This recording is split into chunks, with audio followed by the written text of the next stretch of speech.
सिद्ध कीजिए √5 एक अपरिमेय संख्या है।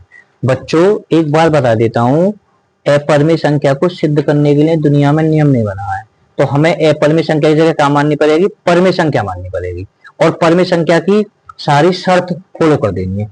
चलो सवाल की ओर चलते हैं। पर बेटा मैं बता रहा हूँ, मैंने ये यूट्यूब चैनल ना सिर्फ कमजोर बच्चों के लिए बनाया है, जिनके मैथ समझ में नहीं आता है, ठीक है। और हमारे साथ पढ़ के देखें ना, कैसा आनंद आएगा आपको। माना √5 एक परिमेय संख्या है, ठीक है। हमने अपरिमेय संख्या इसलिए नहीं मानी है क्योंकि अपरिमेय संख्या की हमें विपरीत माननी है, ठीक है। और सारी शर्त काय की लगा देनी है, परिमेय संख्या की लगा देनी है। परिमेय संख्या को हम P/Q के रूप में लिख सकते हैं।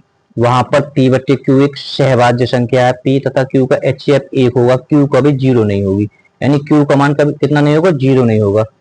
P तथा Q एक धन पूर्णांक संख्या है।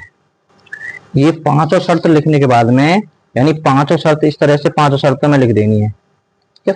और उसके तुरंत लिखना है √5 बराबर P/Q, ठीक है, बिल्कुल आराम से, क्योंकि P/Q का एक परिमेय संख्या है। दोनों तरफ वर्ग करने पर, ठीक है, दोनों तरफ उन्हें वर्ग कर दिया।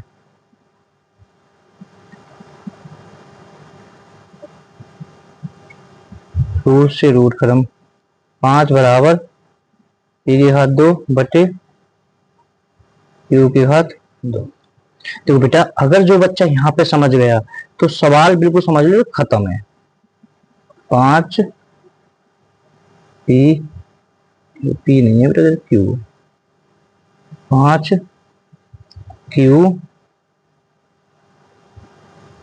देखो बेटा ये इस तरह से हुआ है कि यहाँ पर एक होता है क्रॉस मल्टी, एक Q की गुणा यहाँ कर दी, एक Q यहाँ पर छोड़िए, है ना, तो 5 की क्या होगी, Q हो गई।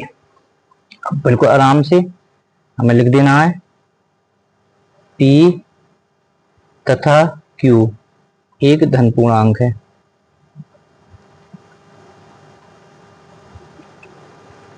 और हम देख भी रहे हैं 5P एक पूर्णांक है, भाई पूर्णांक है, तथा P/2 यानी P की घात 2 बटे Q एक भिन्न है। भैया के भिन्न है, ये पूर्णांक संख्या है, गिनती कह सकते हैं हम, तो कि कहा विरोधाभास है। क्या है ये, विरोधाभास है। हमारी कल्पना गलत है, अतः √5 एक अपरिमेय संख्या। इसे काली पेन से लिख देना है। Okay bye all students.